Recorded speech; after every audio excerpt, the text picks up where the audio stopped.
주요 스포츠 소식 정리해드리는 2부 스포츠 하이라이톡 전남일보 취재 2부 한규빈 기자 나왔습니다. 안녕하십니까? 네, 안녕하십니까? 오늘은 축구 이야기 먼저 전해드릴까요? 광주FC가 올해 첫 경기 앞두고 있네요. 네, 굉장히 좀 이른 개막이죠. 네.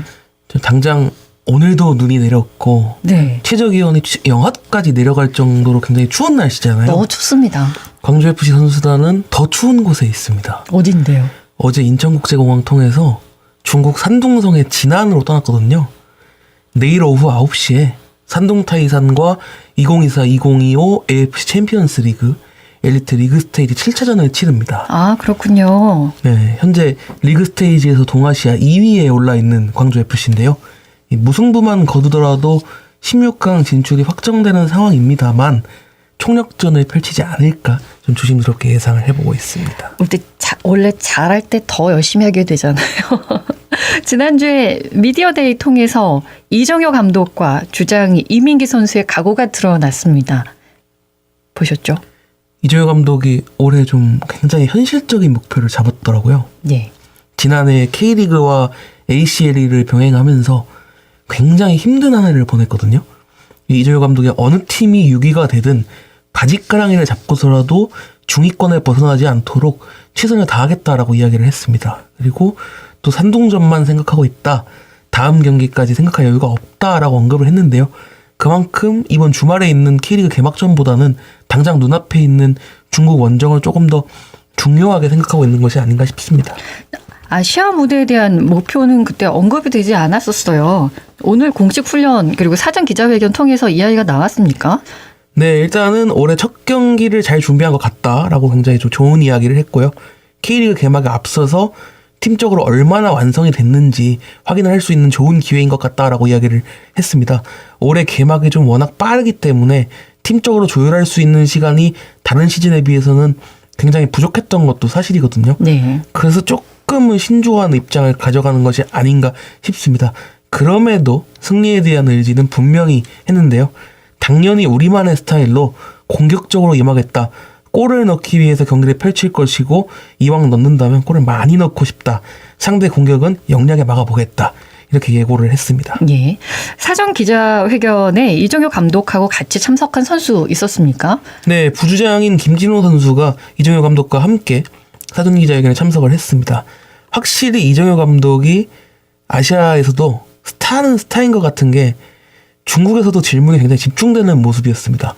제가 일본을 가봤지만 일본에서도 사실 같이 참석하는 선수들보다는 감독님한테 질문이 좀 집중이 되는 모습이 있었거든요. 네. 그렇다 보니까 김진우 선수는 짧고 굵게 내일 경기 각오만 좀 전달을 했습니다.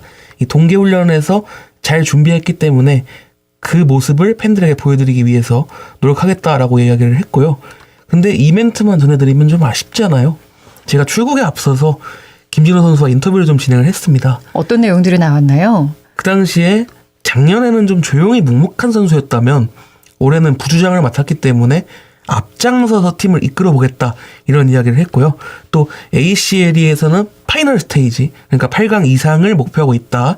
남은 두 경기를 잘 치러야 16강에서 수월한 상대를 만날 수 있기 때문에 산둥타이전뿐만 아니라 부리람 유나이티드전까지 모두 안일하게 생각하지 않고 철저히 준비하겠다. 이렇게 좀 각오를 다졌습니다. 네. 내일 경기 결과가 굉장히 궁금해지는데 중국 다녀오고 나서 또 경기가 이어지잖아요. 네, 정말 타이트한 일정입니다. 올해 피파 클럽 월드컵 영향으로 K리그 개막 2주 정도가 당겨졌거든요. 예. 산둥타이산과 경기가 화요일인데 토요일에는 K리그1 개막전을 치러야 합니다. 이 수요일에 귀국해서 목요일, 금요일 이틀 준비하고 토요일에 바로 경기에 나서야 하니까 정말 힘든 일정이고요. 광주FC는 그런 상황에서 안방인 광주 월드컵 경기장에서 수원FC를 상대로 개막전에 갔습니다. 오후 4시 30분 경기고요. 개막전부터 시도민구단 맞대결에다가 좀 최근에 돌풍을 일으켰던 팀들의 만남이에요. 그렇다 보니까 굉장히 치열한 승부가 펼쳐질 것으로 예상이 됩니다. 많이 힘들 것 같은데 본인의 기량을 다 보일 수 있을지 좀 걱정도 됩니다. 리그를 대비한 전력 보강도 이루어졌죠? 네, 제가 지난주에 테스트 선수에 대한 언급 간략하게 드렸는데요. 예. 어제 영입이 좀 공식 발표됐습니다. 그래서 저도 좀 자세히 말씀드릴 수 있을 것 같고요. 2003년생으로 한국 나이 23살입니다. 울산 HDFC U18 그리고 명지대학교를 거친 홍영준 선수고요.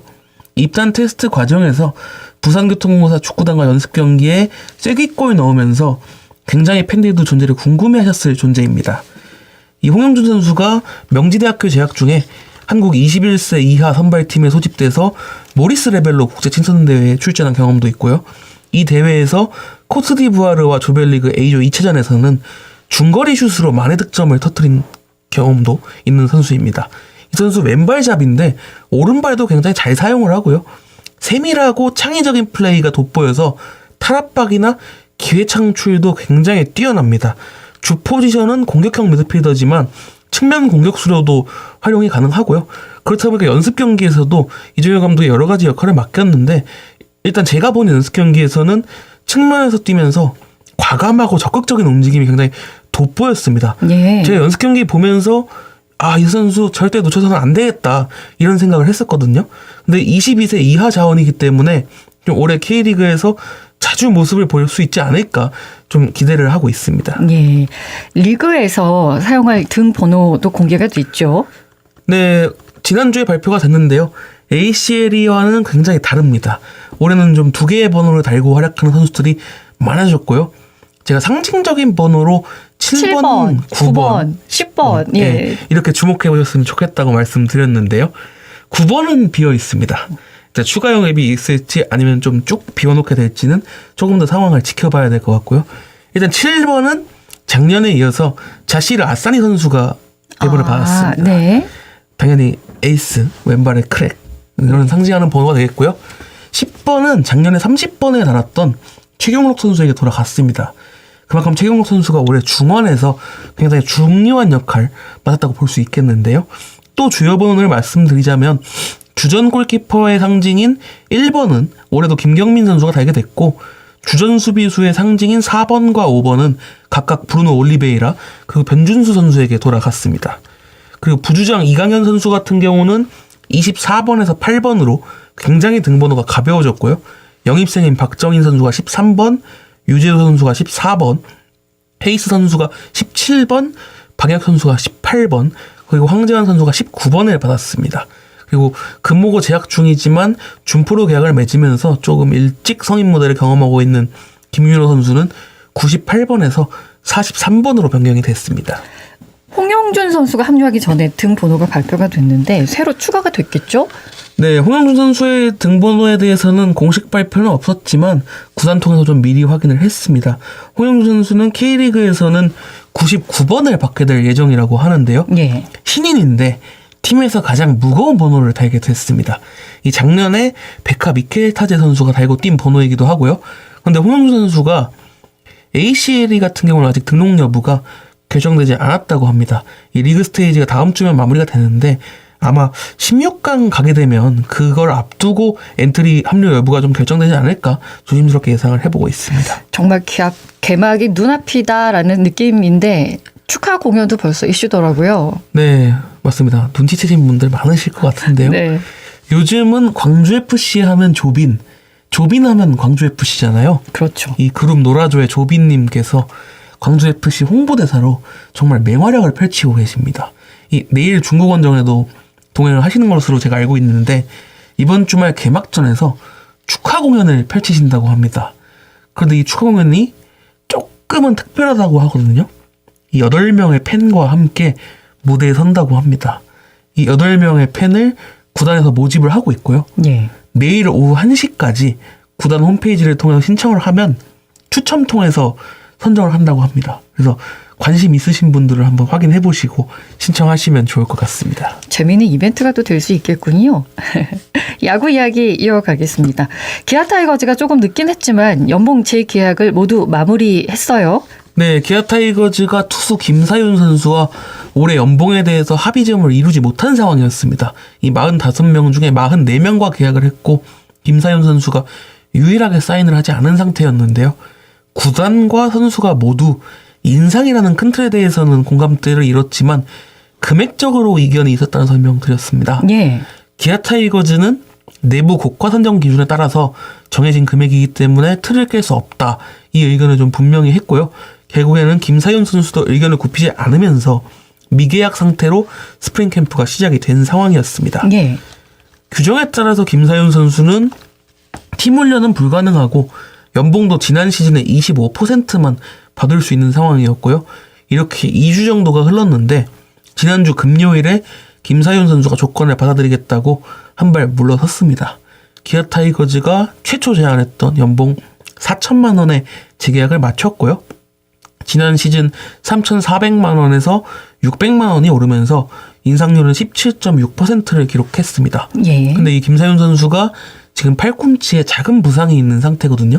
그래서 즉시 이 미국 어바인이나 일본 고치의 1, 2군 스프링 캠프에 소집을 하기보다는 일단 한평기아 챌린저스 필드에 합류를 해서 재활군에서 좀 완벽하게 몸을 만든 뒤에 다시 전력에 가세하기 위한 준비를 시작할 것으로 보입니다. 예, 완벽하게 부상 다 건강해지시기를 바라겠습니다. 기아 타이거즈가 굉장히 공을 들이고 있는 프로그램이라고 하던데 다문화 가족 주말 야구 체험 캠프 시작이 됐죠? 네, 기아 타이거즈가 작년부터 다문화 가족들을 대상으로 주말 야구 캠프를 진행을 하고 있습니다.